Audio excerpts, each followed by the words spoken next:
I mix what I like, what I like, what I like, what I like, what I like.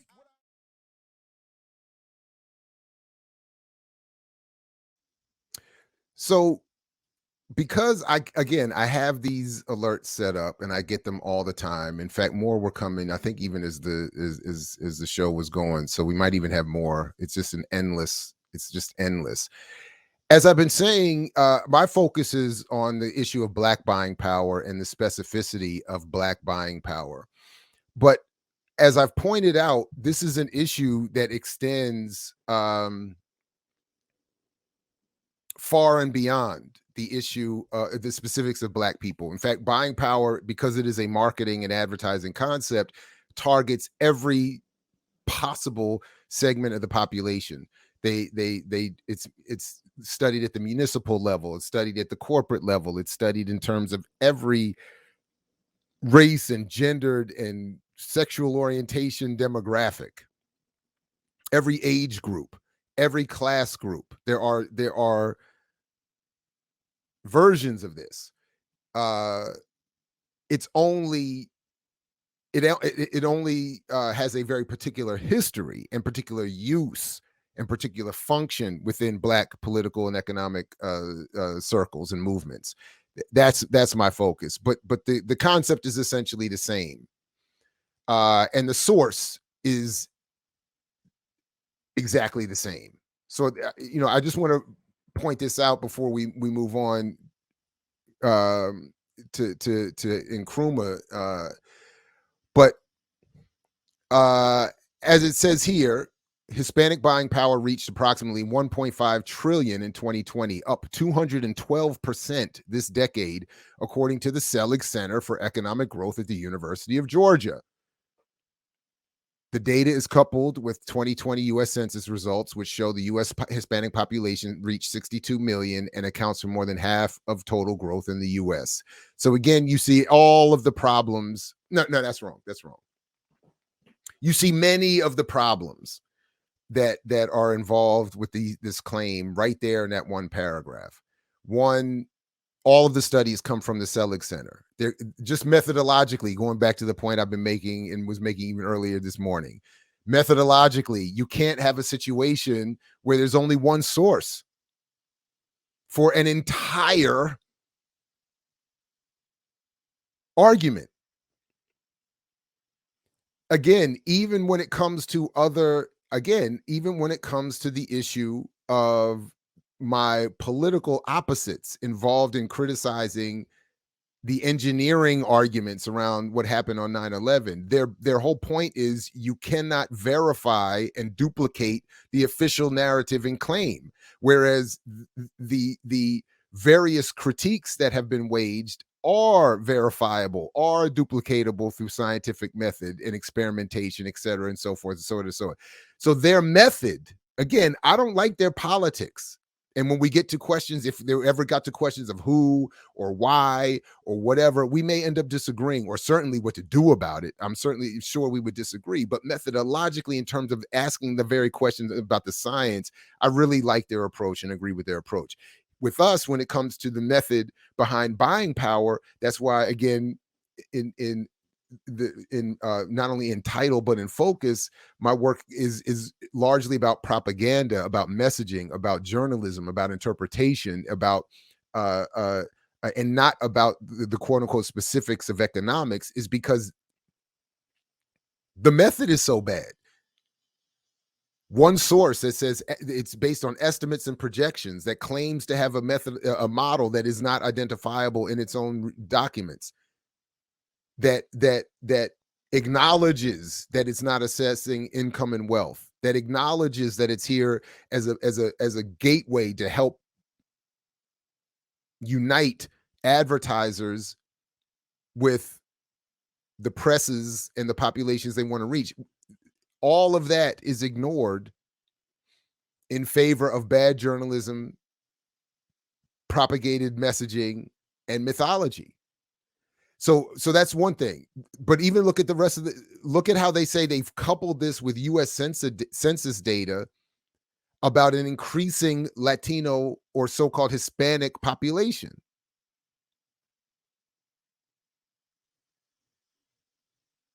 You don't judge, you don't assess the economic strength of a community based on its growing size. That in and of itself does not tell you that there, in fact, in this case in particular, it's telling you the opposite of what you would. In other words, the one approach is that there have been studies, sociological at least, if not economic, that have shown that increases in the material standard of living of a community reduces its population size. In other words, the more middle class, the more stable a society economically is, the less likely they are to reproduce. So you could argue by that point alone, in contradiction to what they're arguing here, that a growth in population is not a sign of economic stability. In fact, quite the opposite. But from their perspective, it's simply that if you have more so-called Hispanics, you have more people who are shopping. You have more people who are using what little they have to enrich those who own the economy, which is not them. But it's being promoted here as buying power, as and with the idea that power in that concept or in that phrase means what we think it means. When, as again, I'm arguing, it does not. So there's many more wrong with that. There's much more wrong with that I've been arguing in many other videos, have in one book have been arguing is the problem here. But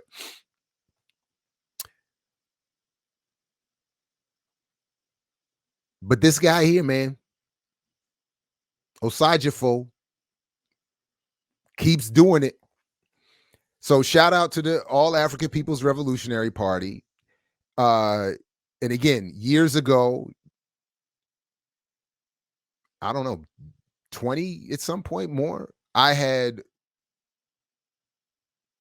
don't know what the word would be, flirted with the party a little bit, gone to a couple sessions, picked up their study guides, and but never officially joined, or didn't finish joining, didn't, anyway, whatever. And didn't go through the study circle process, which I'm now going through, which is even in a switch and an abbreviated and in a new way, so to speak, is what everybody should be doing, if not with the AAPRP, in some other formation. Shout out to Dr. Haight. Again, I got to credit him with this idea that studying and reading are two different things, because we hear a lot about, people go online and I've read 100 books this year. I've read 1,000 books. I've read millions of books. Okay. But as is the case with me, you read books, don't even remember them. You don't study them. Don't act upon them. Don't organize around them. Or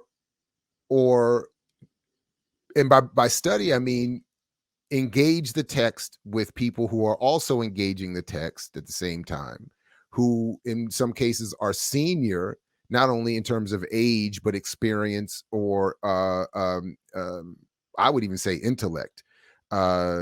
There are people who are smarter than me, who are more analytical, who have read more or differently, or remembered more and differently, to add to what we're reading. So they bring that to the conversation. I was in a study group with in another study circle within the AAPRP, with people half my age living in Germany, who the material was much fresher. We were reading Sekou Touré, but they were much fresher. I hadn't read Sekou Touré in years and had not studied him, had not applied in a group setting. So working with them was very different. As we'll be working with this my newest circle. Scheduling requires a switch. So reading this again, first of all, reading it again years later, different, with a different world, different age, different set of whatever. Man, I mean, he was, I mean, that's important. Anyway, so I'm very much looking forward to this. So I just wanted to say a couple words on that real quick. Forgive that little detour. And then I'm noticing he was saying, I already said, like he's in here, he's already talking about the U.S. Distribution of military bases on the continent, and this is 1968, 69, somewhere in there, 67 maybe when he started writing some of this. I don't know, published in 68.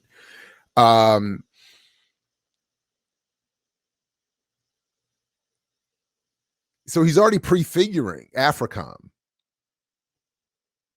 but he's saying so much about what I'm arguing or have been trying to argue,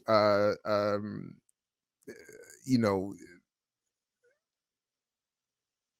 less effectively.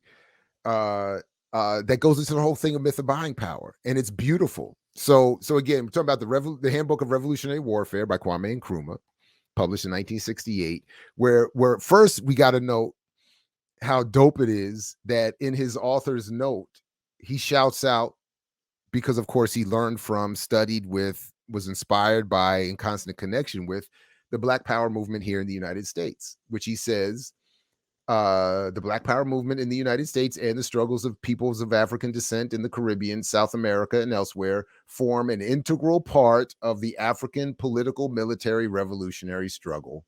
Our victory will be their victory also, and the victory of all revolutionary, oppressed, and exploited masses of the world who are challenging the capitalist, imperialist, and neocolonialist power structure of reaction and counter-revolution, end quote. So I love the pan-Africanness. I love the soda, solidarity of dispersed Africans, backwards never, as AAPRP like to remind, and others like to remind, backwards never. But it's also perfect in many ways. Again, I have to admit, I was unplanned for a discussion on Labor Day here in the United States. There was something I was very tempted to go down this rabbit hole, but I think that should be is better placed maybe in a discussion with others. But right at the beginning, under the rules of discipline, rule number 1: obey orders in all your actions. And the rabbit hole that I'm gonna save for another time, that I go down routinely and was tempted to this morning, is that I think within our struggle collectively, or the state of our movement now, devalues that important point. I think organized military styled leadership has been devalued and demeaned excessively, too much. So we obviously don't want unaccountable, bad, abusive leadership. But I think we've overcorrected in this. This is my humble opinion at this point. I think we've overcorrected in this moment, to the point where we're not willing to humble ourselves and submit to hierarchy and to follow orders.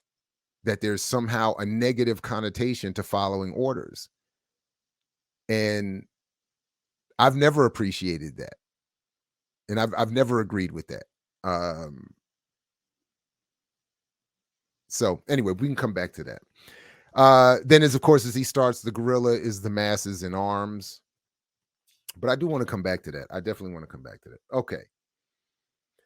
But specific to there's so much goodness in here, but I want to keep it as specific as I can to the issue of buying power, and my point in making these connections, because similar to the point I was making earlier with Diedrich, I did intentionally write the myth and propaganda of black buying power, with the idea that I would, as best as I could, suppress my own politics, because I wanted the core and basis of the argument about buying power to be able to resonate without it being couched in what are my actual politics. My experience has been within our community, within these struggles, when I have couched my buying power argument in overtly within my politics, it hasn't resonated.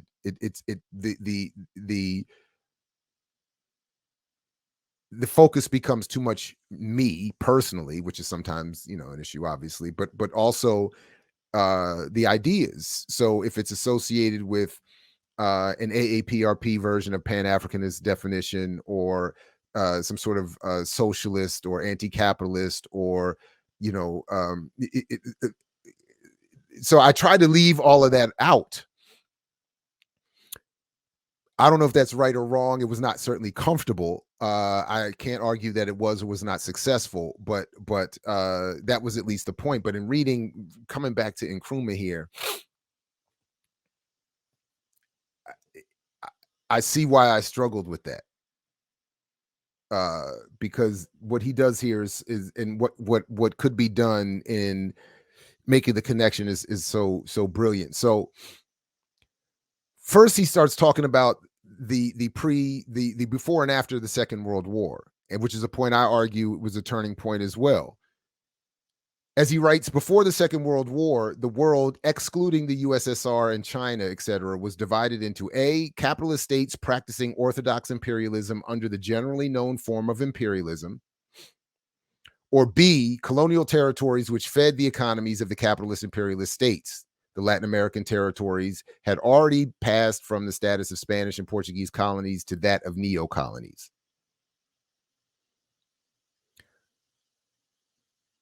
I would argue also, as I don't, he doesn't hear, but I think, but I do know that he agreed, that is Nkrumah, with the colonial analogy for Black America. This shift could be applied also within the United States internally to the relationship Black America had as a colony and has as an internally held colony before and after the Second World War. Before the Second World War, I would paraphrase it for my buying power argument this way. Before the Second World War, the capitalist state of the United States practiced an orthodox imperialism as it related to Black America. It was more overt. It was more direct. You are enslaved. You are separated. You are not a citizen. You are not, you have no rights. You are property. You are post-enslavement, the same wealth producing cog in a machine, an unhuman, dehumanized being colonized in the United States. Post the Second World War, and very much related to the same exact purposes abroad, the Black population saw itself being allowed to and welcomed to redefine itself, rebrand itself. And as I argue, with the help of John H. Johnson and the Selling the Negro and the emergence of a Black business media class, Black America could rebrand itself as, we don't want revolution. We don't want to be the anti-colonial, rebellious colony. We want to be the neo-colony. We want to be the nominally free, nominally participatory, nominally involved, nominally benefiting population from global international finance, capital, and capitalism, etc. So as he says, as that is Nkrumah, after the Second World War, he says, inside the capitalist imperialist states, workers' organizations had become comparatively strong and experienced, and the claims of the working class for a more substantial share of the wealth produced by the capitalist economy could no longer be ignored. So broadly speaking, again, I think the same thing was happening here. You have, whether it's Black or white or others, coming back after the war, seeing what could be possible with this democratic future, having fought for this democratic future. We're now saying, we need something better. We need to reinvigorate labor movement struggles. We need to reinvigorate civil and liberatory movement struggles, as some would even call them, anti-colonial struggles. We need to reinvigorate all of that. The system could no longer overtly just simply crush and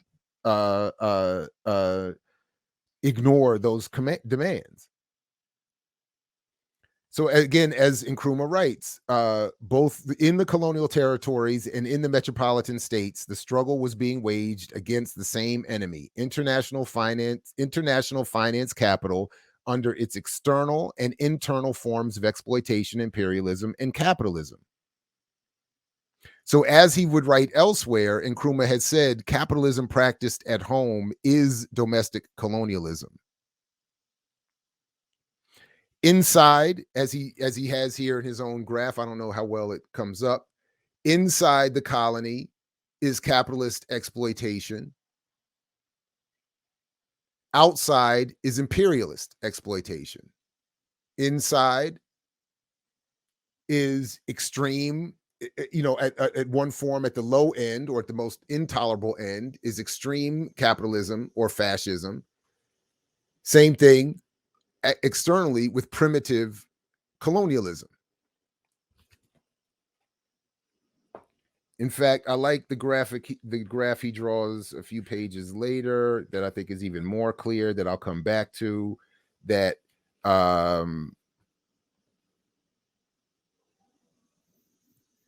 that is capitalism at its minimum is bourgeois democracy. Internally, sorry about that. Internally, capitalism at home is in its most extreme form. Democracy is at its minimum, and you have fascism at its best. At its best is a welfare state where bourgeois democracy is at its maximum. Externally, at its best, you get rationalized imperialism or neocolonialism. That's its best. At its worst, you get crude imperialism or colonialism. So that's that.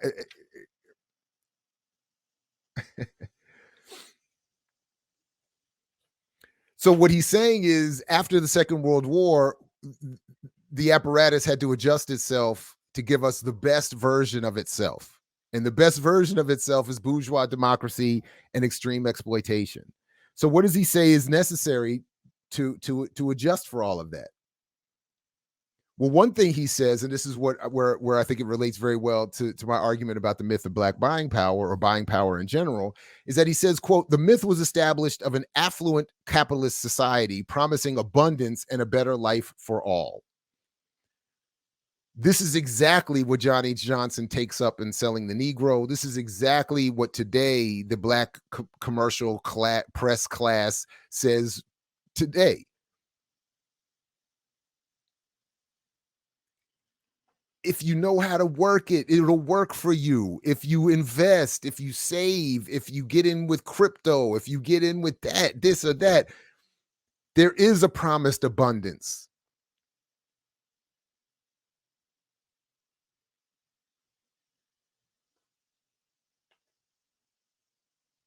But as he says in Nkrumah, however, the problem was to find a way to avoid sacrificing the all-important principle of ever-increasing profits for the owning minority, and also to find the money needed to finance the welfare state. So this is, again, one of the contradictions that comes up not only with my argument about buying power, but with radicals as we engage the argument about reparations. Because what Nkrumah is saying is, for us to do better here in the United States, that is, we have to have an increased financing of the welfare state for us to do better, because that's the best we can get here.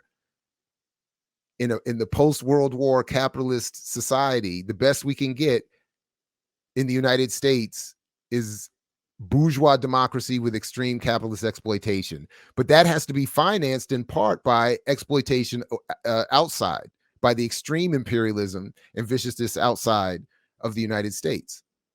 Because the wealth that is produced by the United States does not come from within. It is the wealth from, or not solely from within. The wealth produced for the owners of that, as he calls here, the owning minority in the United States, is not generated because they started small businesses, because they got their financial literacy together, because they circulated their dollar. That's not why that's not the font, the origin, or the basis of their wealth. The basis of their wealth is imperialist exploitation from everywhere, from their colonial relationships held outside of the United States, that, as Nkrumah correctly discusses here, finance the welfare state.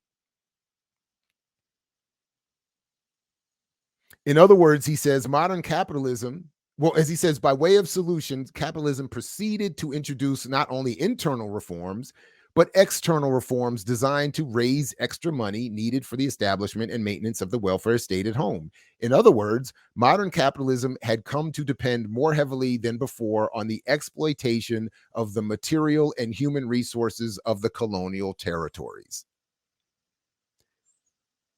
And look at what's happening. The crypto argument that we've been discussing here lately is perfect. Look at the interview we did with Seb Solomon a couple weeks ago. Internally, one example, internally, Black celebrities are being used to promote Black engagement with cryptocurrency, which, as Nkrumah says, produces the myth of a potential affluent abundance under capitalism. But if you look at what Seb Solomon was talking about and how she described the way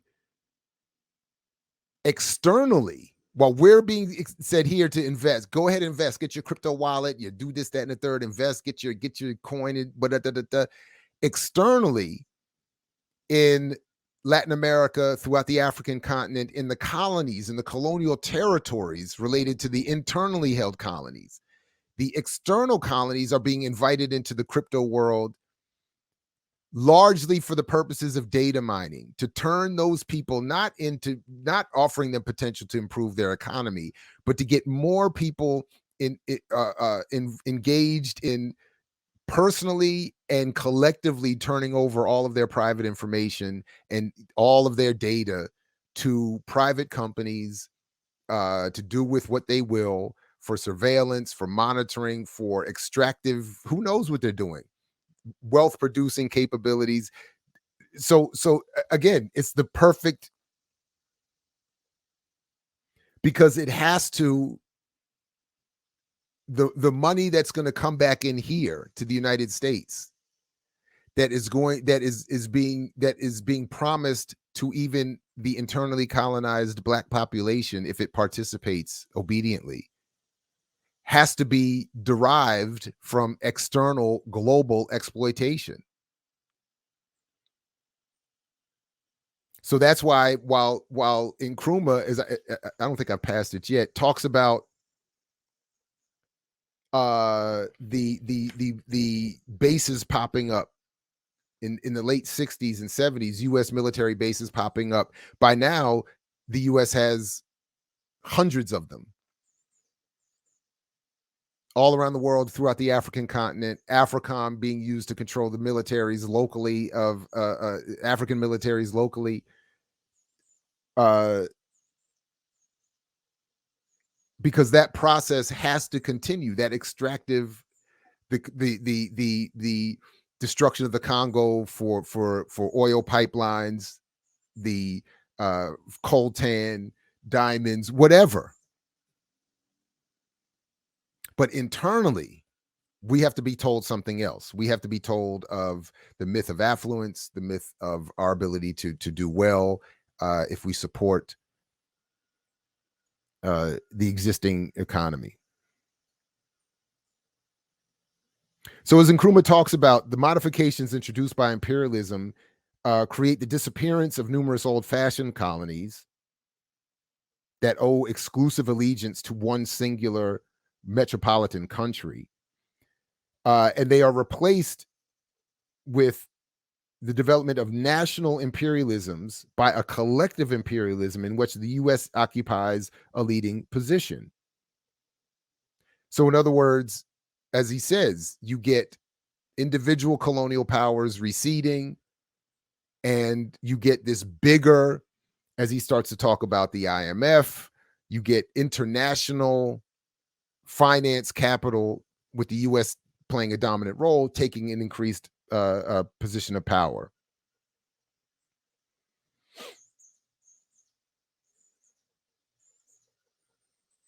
Nkrumah further to support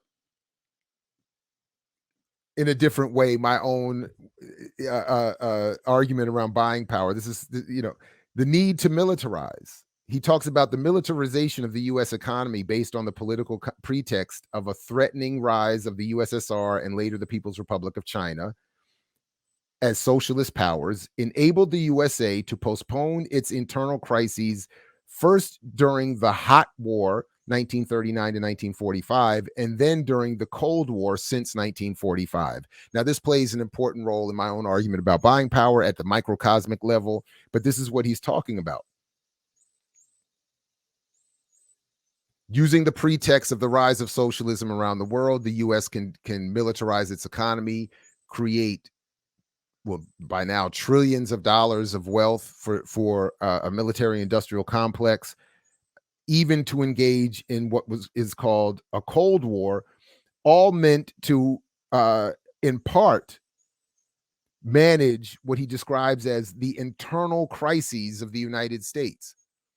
Now, those internal crises could be described in a number of different ways. Obviously, there are gender issues, there are sexual identity issues, there's a labor issue just within the white working class, but certainly there is the issue of the internally held Black colony and other internally held colonized populations whose struggles, certainly after the Second World War, took on a renewed and invigorated character.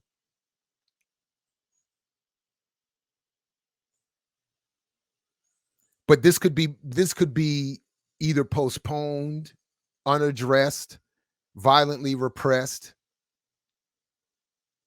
Similarly, in the context of there being a need to militarize the US economy, we need more police, as Malcolm said, which do locally what the military does internationally. We need more digital media surveillance, as Yasha Levine writes about in his work, Surveillance Valley, more specifically in part to suppress the potential counterinsurgent activity of Black populations in the United States.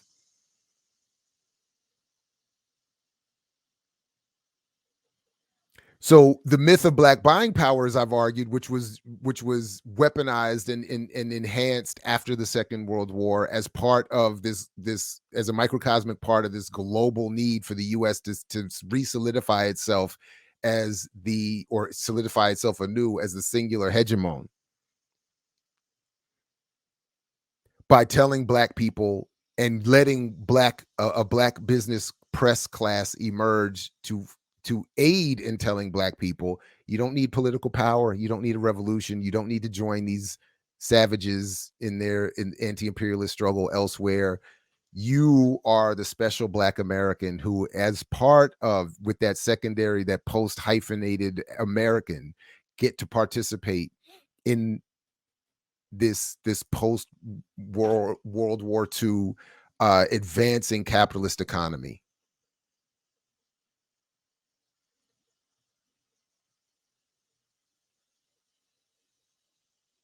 So globally, he's talking about the development of the IMF and the International Bank for Reconstruction and Development and the International Development Association and organizations like the European Common Market.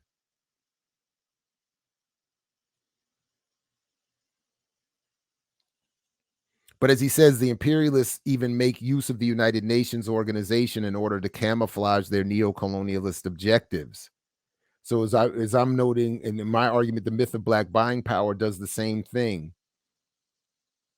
Colonial business investment, a microcosmic argument for what was being done on the large scale globally. The IMF is used to encourage capitalist economic business activity among the formerly overtly colonized world as a method of controlling those economies and extracting as much of wealth from those economies as possible. The myth of Black buying power does the same thing on a microcosmic level. It tells Black people to invest in banking, to accept bank loans, to as not with any kind of particular understanding outside of it being a liberatory move. So it's not to say, I'm not saying don't start a business, support a business, or engage a bank. I'm saying it can't be done as a process of a collective liberatory effort. Same thing that look, even Fidel Castro has talked about his need to engage the IMF, but he wasn't doing it with the with some false mythological understanding that this was going to lead him in the global revolution.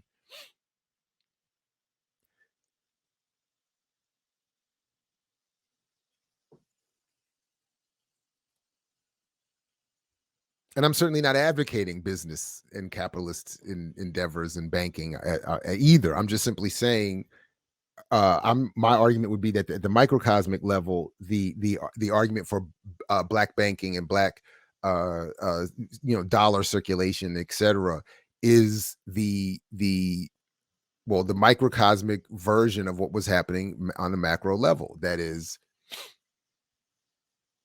in giving loans to countries in exchange for privatizing their industries, privatizing their economy, controlling their political apparatus, etc.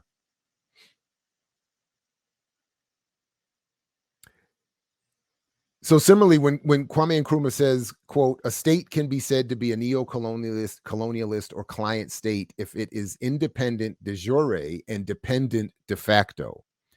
It is a state where political power lies in the conservative forces of the former colony and where economic power remains under the control of international finance capital. That certainly applies to Black America. Nominally independent, certainly dependent as a matter of fact. Political power lies in the conservative forces of the former colony. There is no black left radical political endeavor or entity at this point. And the economic power certainly remains under the control of international finance capital. We've talked about it here. I mean, the perfect, almost funny example is how we pointed out here that, for instance, with Killer Mike's Greenwood Bank Initiative, of the $43 million raised initially, 40 million came from JP Morgan. There is no more international finance capital than that. And the 3 million came from Jesse Williams, the actor. So certainly all banks are connected to that. Even the One United Bank venture, the largest black-owned bank, which is still one of only 22 or 23, the same number of black-owned banks that existed 50 years ago. It doesn't make money from the black deposits taken individually, as Marisa Baradaran explains in her own book, quite in contradiction to her parents in defense of the in league with that bank. Their money isn't being made from black people depositing and investing in their bank. Their money is being made from taking those deposits and investing them on a global market and getting them involved with international finance. That's where their money is coming from, to the extent they have any, because as we continue to explain, black people don't have any money. Black people, by the fact of their blackness, have their property and assets devalued. We just heard from Diedrich Muhammad, the official numbers are 8.8% unemployment. Black people don't have anything. So what is One United Bank making money off of? It's not. Look at, we showed when Roland Martin is doing those segments with John Hope Bryant. John Hope Bryant's business model is to bring money in from JP Morgan, from Bank of America, from Amazon, from Google, from, so that it's all of which is owned and managed by international finance. So there is all of, again, and then they come around and engage the myth of buying power and say,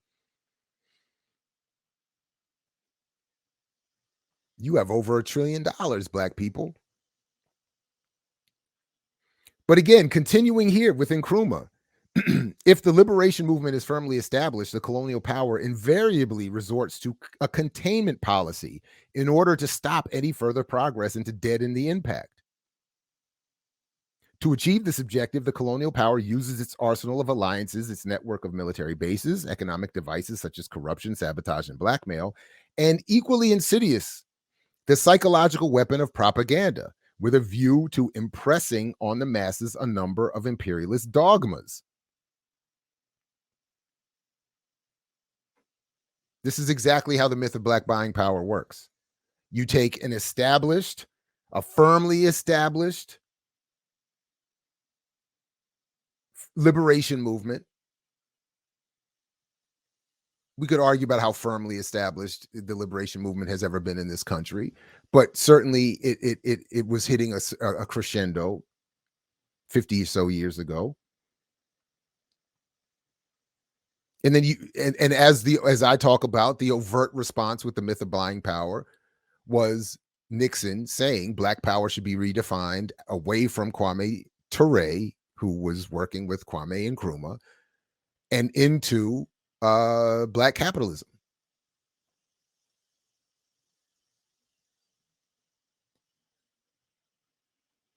So part of what Nkrumah says here is you train an indigenous elite. You that is, you train, in this case, black people to become managers and CEOs, and you teach them that capitalism, as Nkrumah writes, free enterprise, free competition, etc., are the only economic systems capable of promoting development. That the Western powers have mastered the liberal capitalist technique perfectly, that the colonial territory should become an economic satellite in its own interest. I mean, they literally took what Nkrumah said and applied it, or either he read their playbook and is telling us, or as far as I'm arguing with the myth of buying power, they took his playbook and applied it here. They say that the colonial territory should become an economic satellite in its own interest, that there is no reason to put an end to the policy of cooperation pursued during the colonial regime, and that any attempt to break away would be dangerous, since the colonial power is always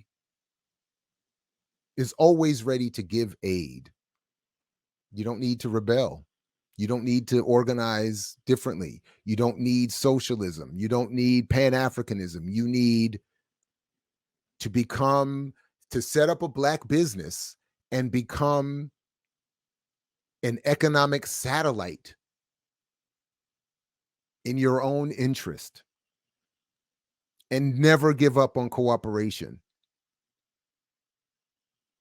because capitalism is always here to give aid. We just talked about on Friday the $50 billion in corporate support for Black Lives Matter and all the good it is doing. Aid is here. And how, what was it, of the 50, 40 plus 45 plus billion of that was from bank loans, investments, mortgages, all of which could be recouped with interest, because there's always aid. You don't need to rebel. You don't even need to vote for Bernie, because Biden is going to build back better.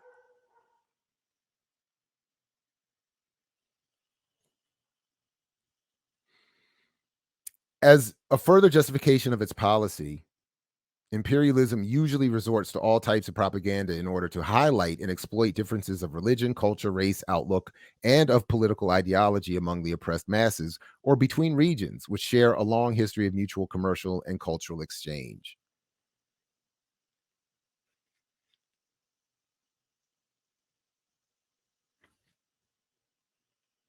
So we hear, for instance, the message all the time: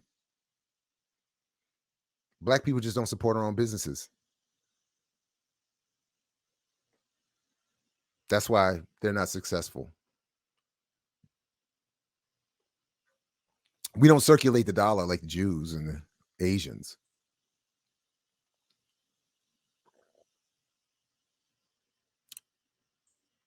We don't listen to our Black business leaders like other communities. All of these are the same type of buying power related propaganda that is meant to highlight the differences, in this case, of political ideology or class within our community.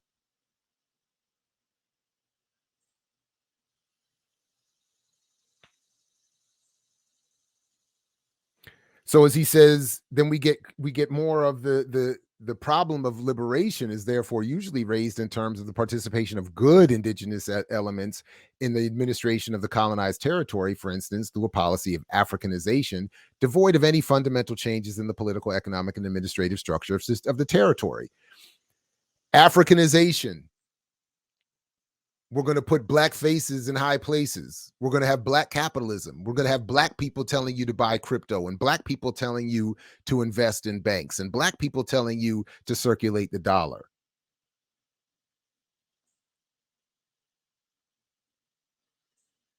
Nkrumah continues, when the farce of sham elections to form a puppet government proves too difficult to enact, the colonial power tries to divide the liberation movement into a moderate wing with which it seeks accommodation, and a militant wing which it endeavors to isolate and to suppress by force. So obviously we've seen that here. We just talked a little bit ago about the group suppressed by force, political prisoners, just as one example.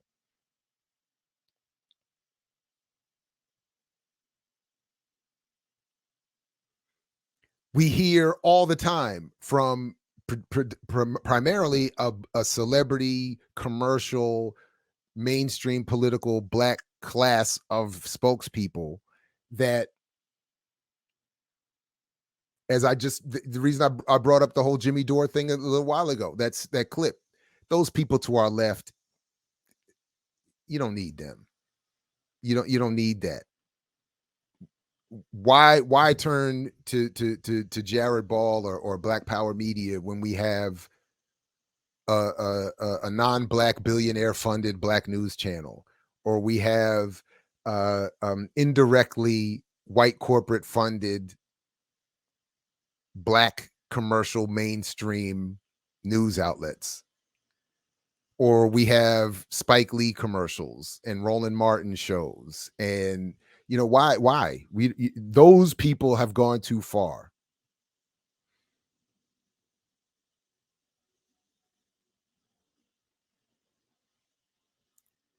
They seek moderation and accommodation. We seek some sort of militant change in the political, economic, and administrative structure of the territory.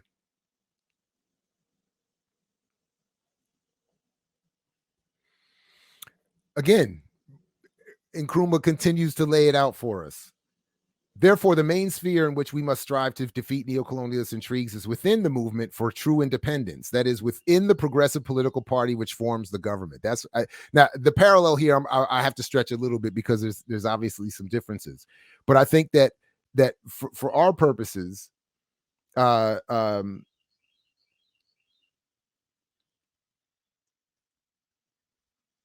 this is where my argument around buying power or anything and the solution being in public policy or political power comes into direct conflict with the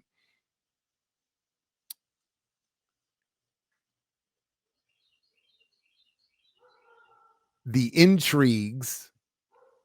How did he phrase it here? The intrigues within the neo-colonialist movement, or what he's describing here as a political party. I would argue, which is for our purposes the loudest, more dominant, well placed uh, supporters of our engagement of this political apparatus. So, in other words, those same spokespeople I was just talking about constantly encourage us to engage the Democratic Party. We have to vote for the lesser of evils. We have to support it's the Democrats, the Democrat.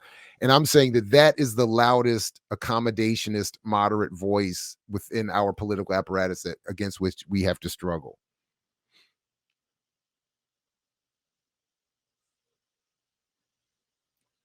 They represent what Nkrumah describes the neo-colonialist intrigues within the movement for true independence. The ones that tell us economically circulate the dollar, start a business, don't engage with politics, save your money, get crypto, et cetera, et cetera. Don't or the nominally progressives who say, again, we cannot break with the Democratic Party. We have to work within this system. We have to work within we can't do we can't. They're the mains. They represent, for me at least, the main sphere, as Nkrumah writes, in which we must strive to defeat neocolonialist intrigues. Because, as again, skipping ahead just a little bit, as Nkrumah writes, just as the welfare state is the internal condition, neocolonialism is the external condition for the continued hegemony of international finance capital.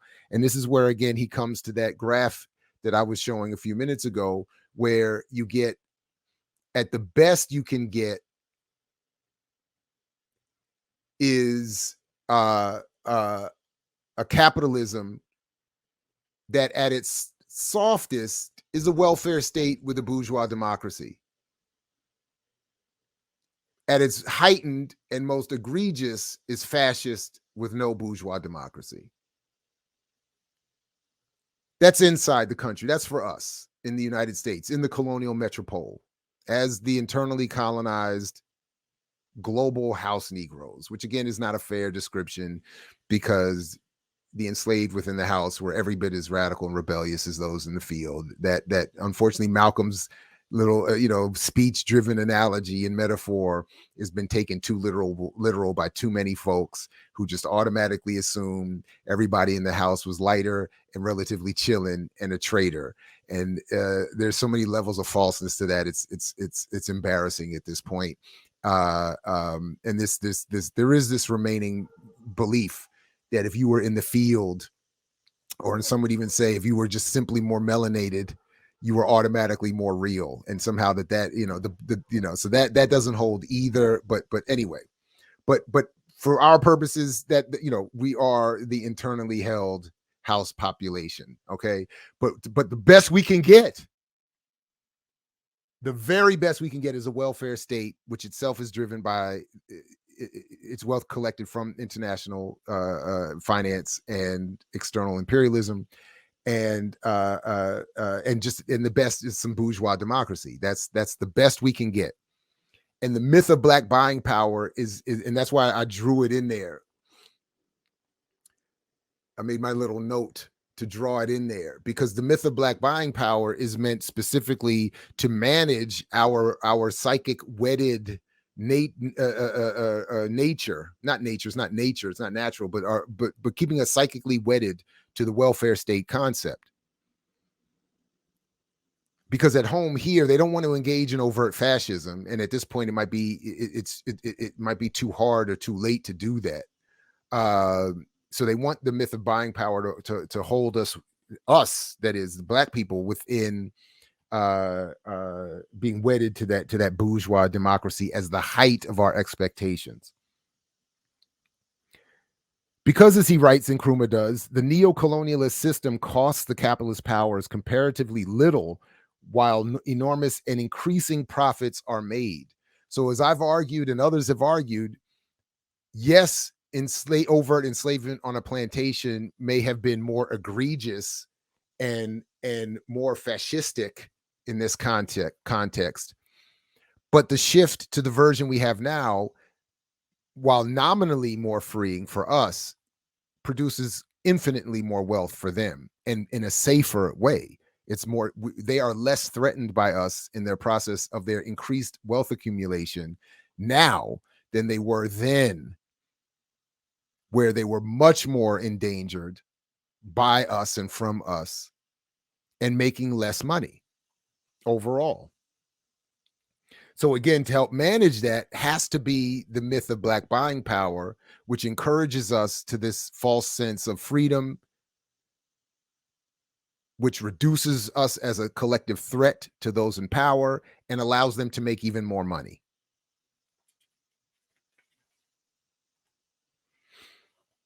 I mean, So, as Nkrumah says, in the final analysis, the neocolonial system of exploitation, which is the external condition for the maintenance of the capitalist welfare state, remains essentially dependent on the production of the neo-colonized workers, who must not only continue to produce under stagnant and continually worsening living conditions, but must produce substantially more than they did in colonial days.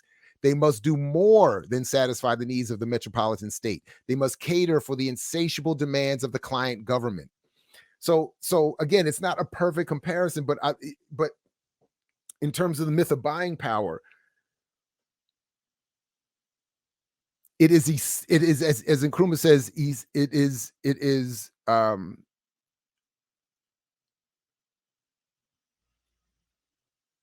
it is the neo-colonialist, it is part of the neo-colonial system of exploitation, which is the external condition for the maintenance of the capitalist welfare state. So internally, as we are, as Black people are here, we have to perform as the neo-colonized workers who must not only continue to produce, because the myth of Black buying power is saying, again, you have to work within the economy. You have to work, you have to earn, you have to spend, you have to that is even within your own. You have to, because that's part of the myth, that buying from a Black business or supporting a Black bank is actually helping Black people. And it's not. It is helping do just what Nkrumah is saying here: produce more under stagnant and continuously worsening living conditions. So that both means, as producers, as employees, as laborers here in the United States, producing what will go into the economy here and into the global economy, more broadly speaking, we have to continue to produce without question, without radical organization or attempts to redistribute the wealth or to upset the machinery.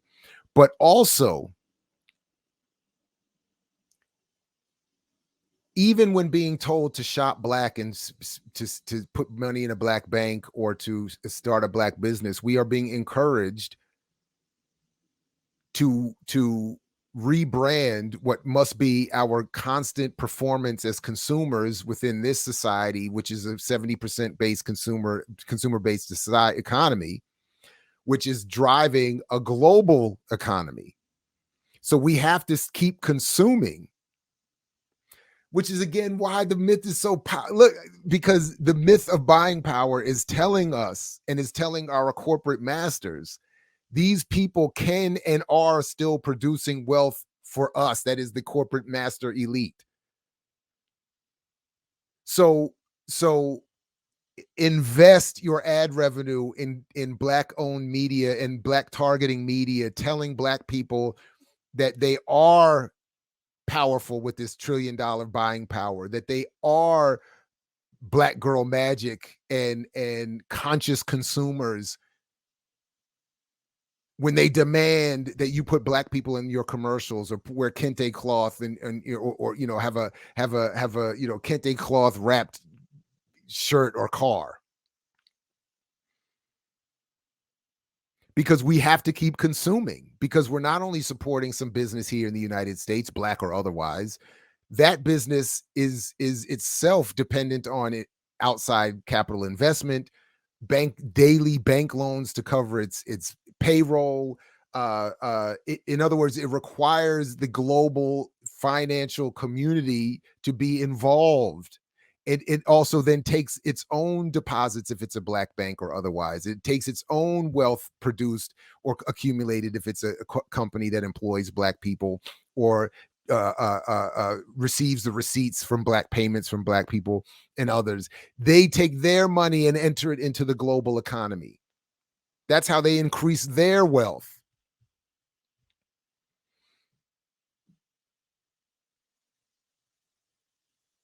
Even as an individual, that's why LeBron, for instance, was wanting to support Nike, because his deal and his billions are tied up in Nike's ability to make money in China and elsewhere. So none of this, LeBron isn't looking for the Black dollar.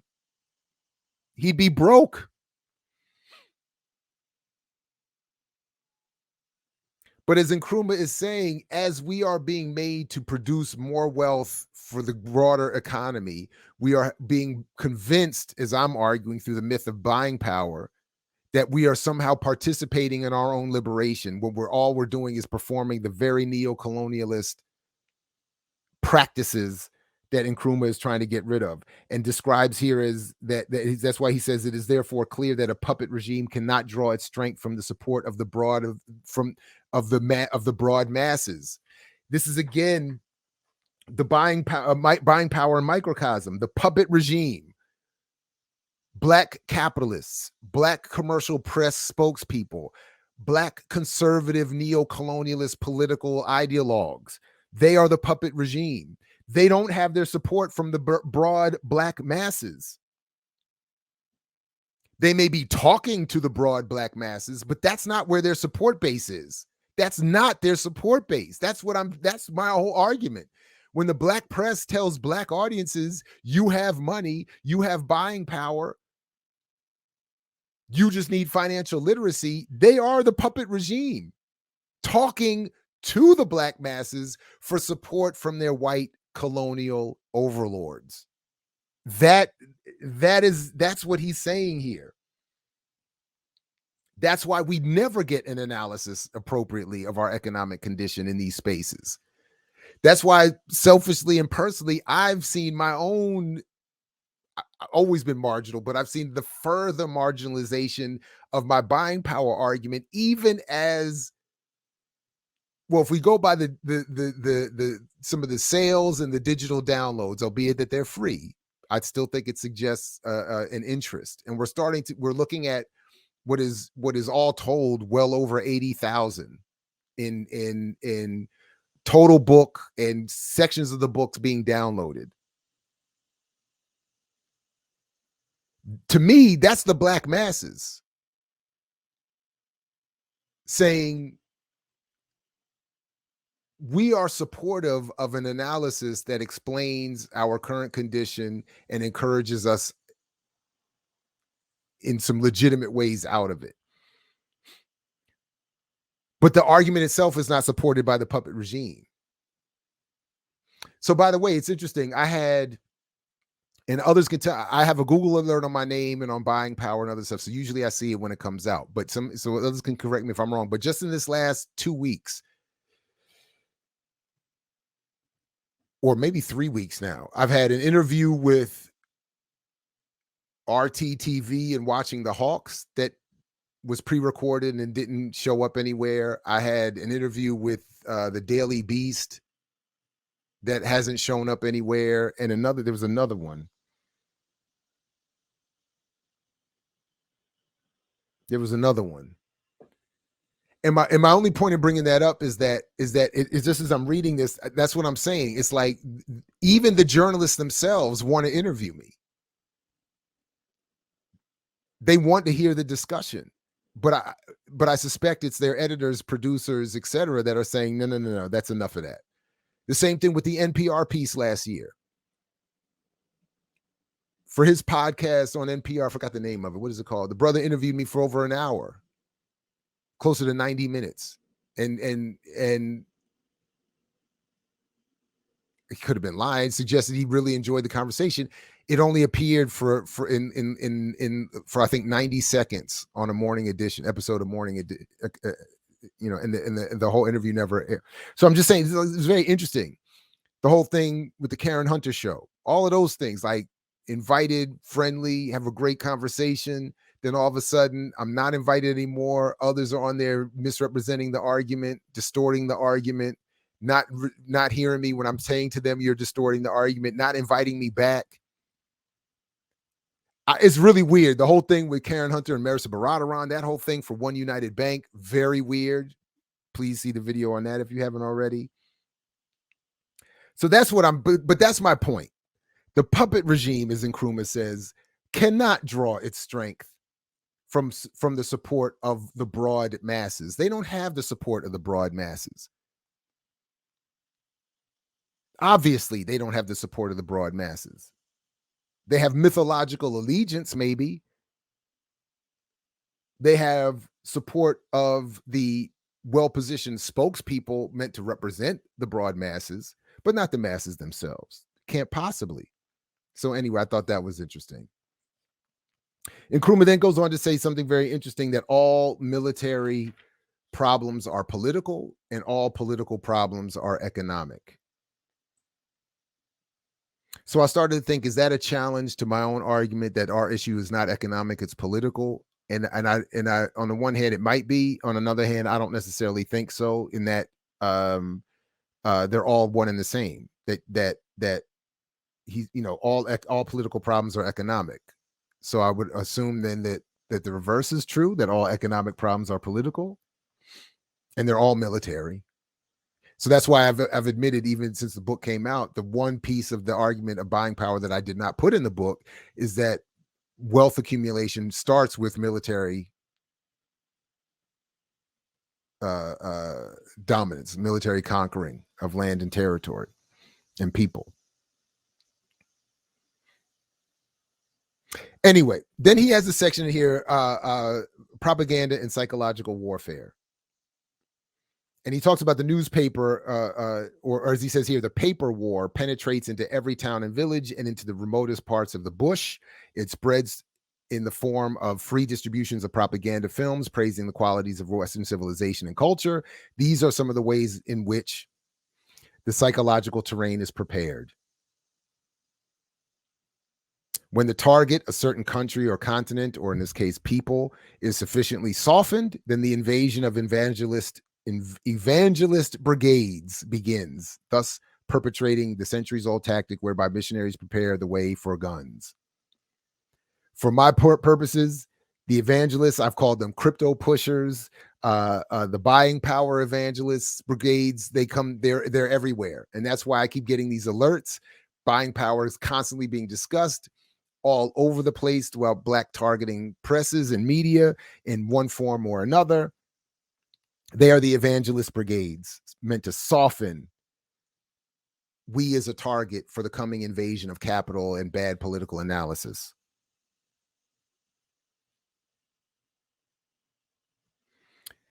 Again, I would say it differently. I would soften it. I'm admitting that what he says here, but as Nkrumah says, the second argument used is to deflect us from the inevitability of armed conflict is the so-called economy argument.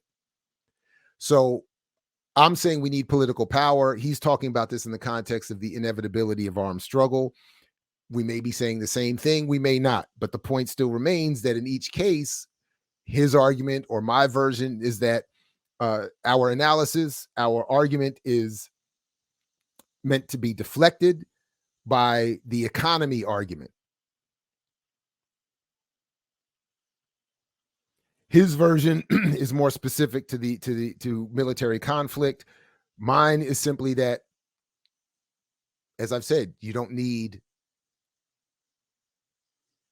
to change the economy. You need better to learn how to work within the economy, as the argument goes for us.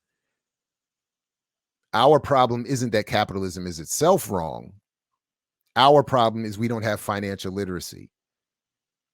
We don't know how to engage the economy. We don't know how to invest and save and take advantage of government programs or whatever the situation is. That's what our problem is. And simply, by the way, what we see happening increasingly here is something Nkrumah condemns as a result of the invading propaganda, is that it condemns, that is, the propaganda condemns a priori all African revolutionary activities to failure.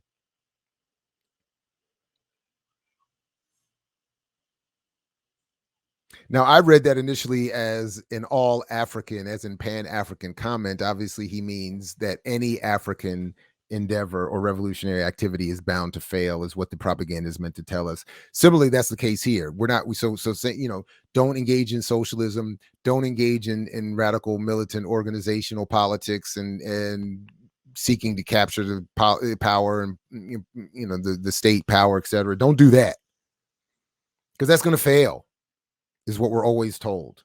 Same thing he's saying here.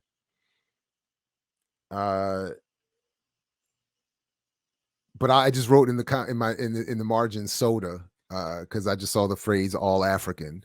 And in a similar sense, that is the case. Solidarity of dispersed Africans. The same argument is used throughout the diaspora to diminish our efforts.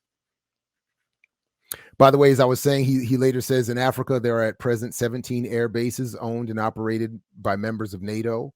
So he's already talking about what's going on now with AFRICOM. He talks about the need for pan-African organization and his call for the independent states of Africa, which he says at the time are present militarily weak. But as he said, this will be remedied by the formation of the All African People's Revolutionary Army. I would argue, at least initially, that's why it's good to be a part of the All African People's Revolutionary Party, because we do need a political party and a political apparatus and a political educational process that not only explains more accurately our economic condition here or wherever we find ourselves, but accurately links it to the condition of others of us elsewhere, because ultimately that is what is used against us. So I mean, just for instance, and hopefully we'll have some more of this for the Remix morning show tomorrow morning. But some turmoil in Guinea, I think, and as well as continuing in the Congo and elsewhere, I think is maybe not easily, but should be easily or readily known and then connected to the struggles here.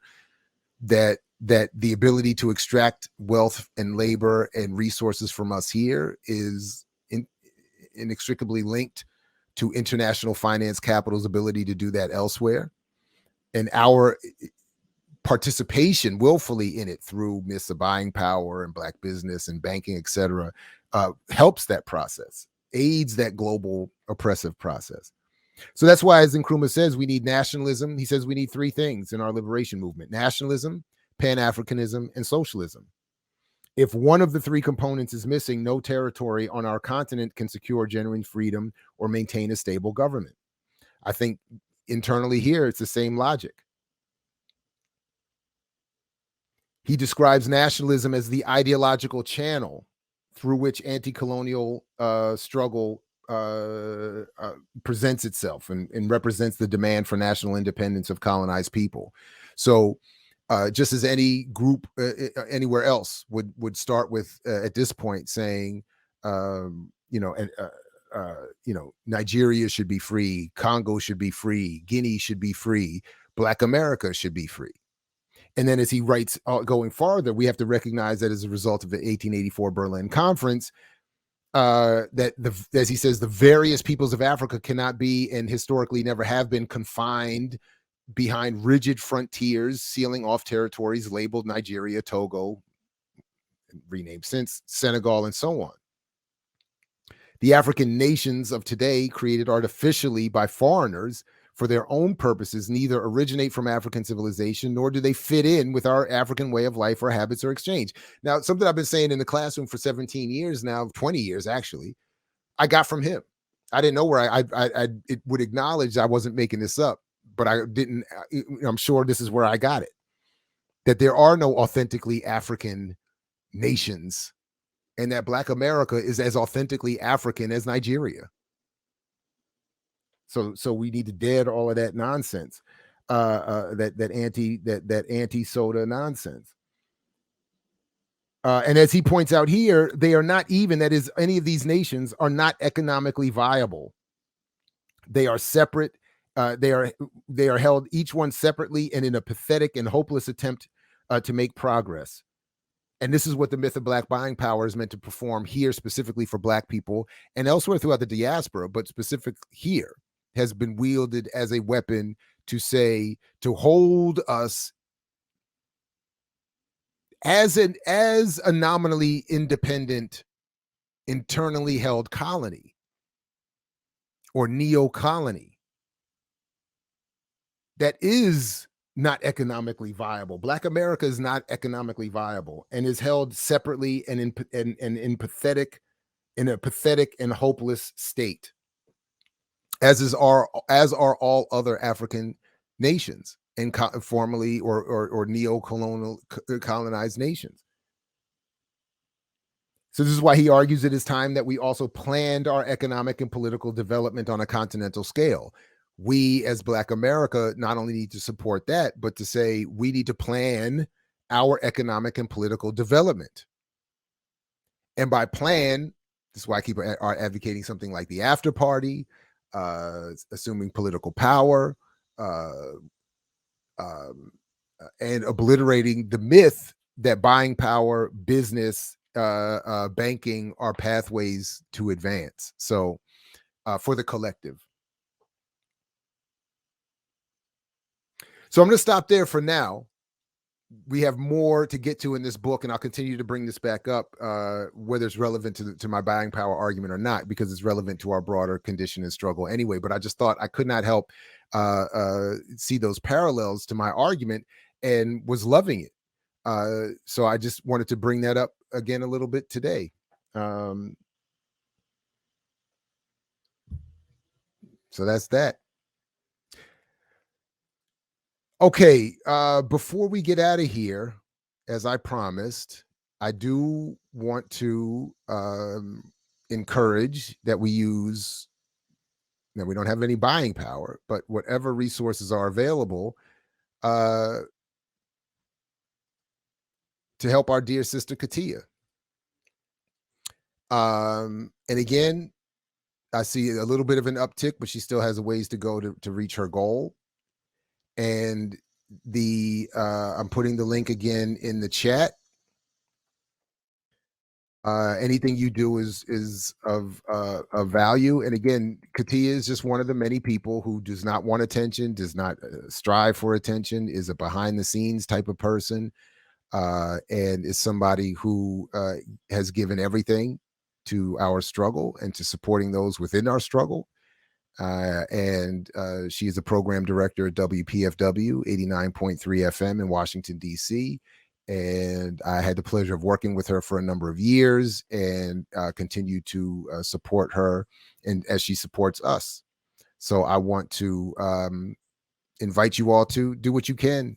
Throw a couple dollars her way, encourage others to do the same, and give some support to those who need it and don't get enough from us. So, all right, real quick. Oh yeah, I definitely. I've already had. I engage my continental brothers and sisters routinely, and I get pushback from them on this all the time.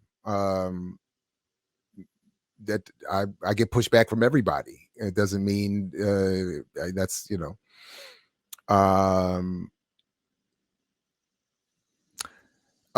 now I'm going to willfully ignore some of the comments that are looking to be critical of Nkrumah. I don't want to revisit that argument here today. I don't think that's of much value. Um, uh, and I think I just don't. What are the solutions? Well, I mean, I keep arguing that we need political power. So whatever grants us political power are the solutions. I don't have, it's not an easy prescription. It's join an organization and make it more militant than it is. And I'm not advocating armed struggle. I'm applying what he was saying to our question here, and what he was saying in terms about how, in short, an apparatus of propaganda is meant to discourage radical analysis and effort. So that's at the level I'm leaving it with my discussion of buying power and public discussion of our condition. That is, uh, um, I'm I'm attempting to play a small role in helping get past some of the misunderstanding and the propaganda that inhibits us from getting to those solutions. But those solutions don't come on YouTube, public YouTube discussions, even the ones that are done expertly. This is not where we get those solutions. And even yeah, we have to, uh What already failed, as someone in the chat mentioned? I don't know. Um, mm, if only slaves bought stock in Royal Africa, they'd be free. That's right. They should have bought stock. They just were not financially literate. I appreciate you. Thank you very much. Thank you very much. There's only political economy. That's it. I agree. I agree. Um, my godfather Tom Porter has been saying, for years, there is no politics and there is no economics. There should only be political economy. We have so many problems. How do better without money? I'm not sure I get that. Anyway,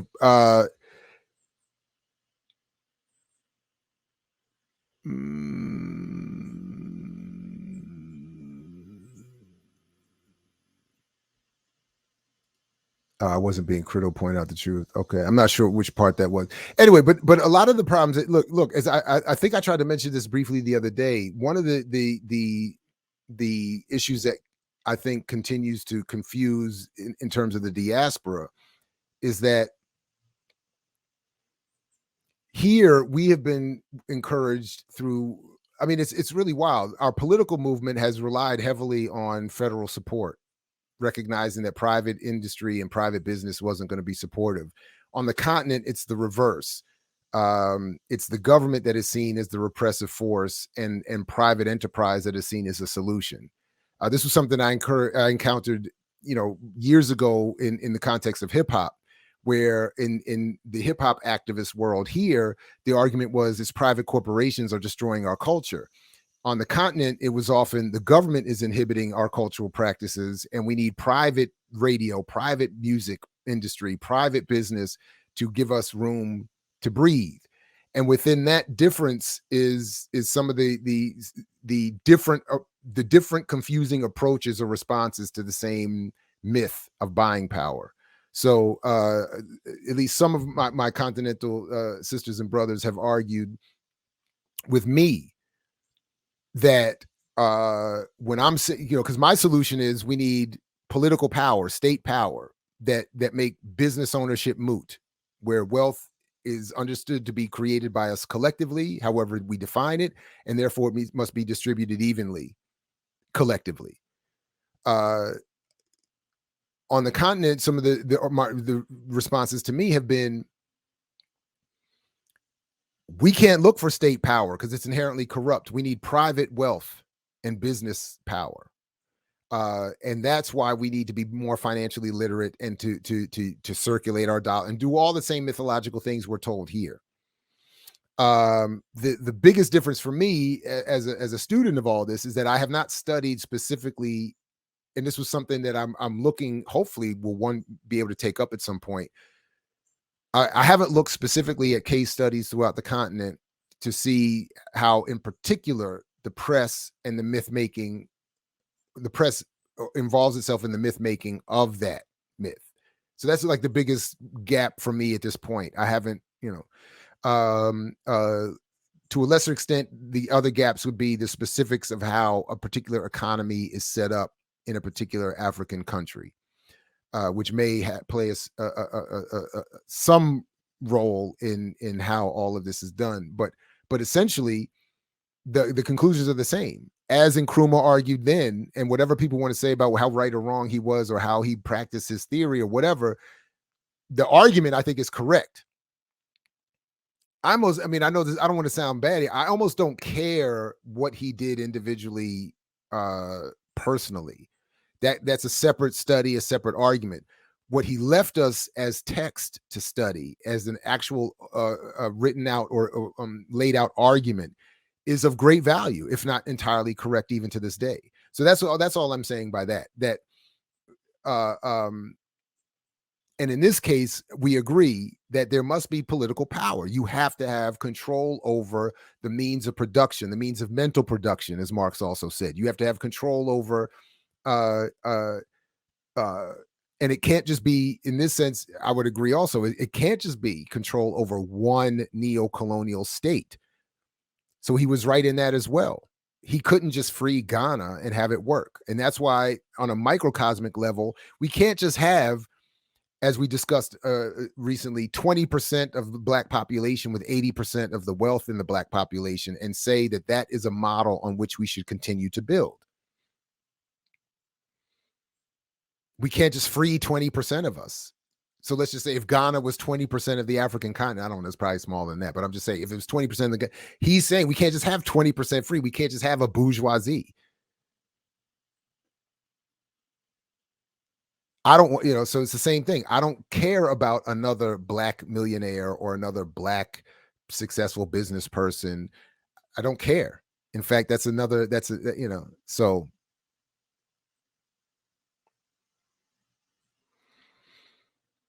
Most African countries are satellite economies looking to have Black buying power. And absolutely, that's a good. Yeah, it's small. I get it. I know it's not 20% of the African continent, but I'm trying to draw some quick parallels here. All right. So anyway, let me wrap it up here. Let me thank again Geechee Yaw for his contribution indirectly through his voiceover comedic genius. Let me thank also, of course, Diedrich Asante Muhammad for coming through, and look forward to having him come back and talk more about the realities of the Black economic condition. I did honestly forget that this is Labor Day. Shout out to all the working people and what Labor Day should represent. I am all for what, I get it. I do agree that we need nationalism, pan-Africanism, and socialism, but I also do agree that on some level, Marx was right, that all working people of the world must unite. So shout out to all the working people of the world. I come out of the labor struggle. I'm intimately, emotionally, committed to the labor struggle. I appreciate working people. I endeavor to be to work as little as possible, but that is the world I come out of. So I greatly appreciate those folks, and I know that most of them are out there working harder than ever for less. So shout out to all of them. Shout out to all of our political prisoners that we talked about and those we didn't. Jamil Al-Amin, David Gilbert, Sundiata Acoli, Mumia, of course, and Mutulu, everybody. And let's keep Kevin Rashid Johnson. Shout out to Ward Churchill and Natsu Saito Taylor.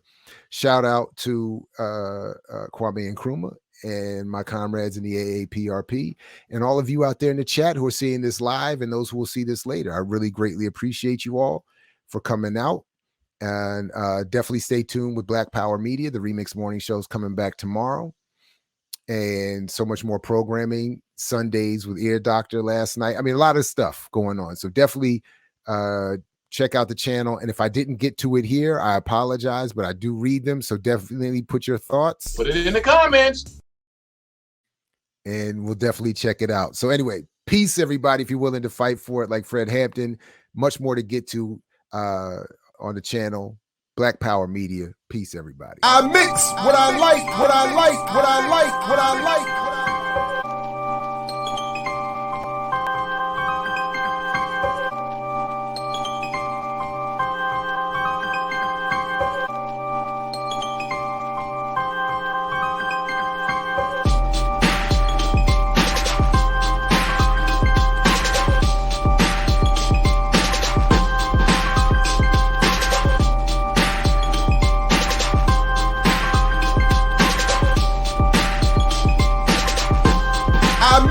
What I like, what I like, what I like.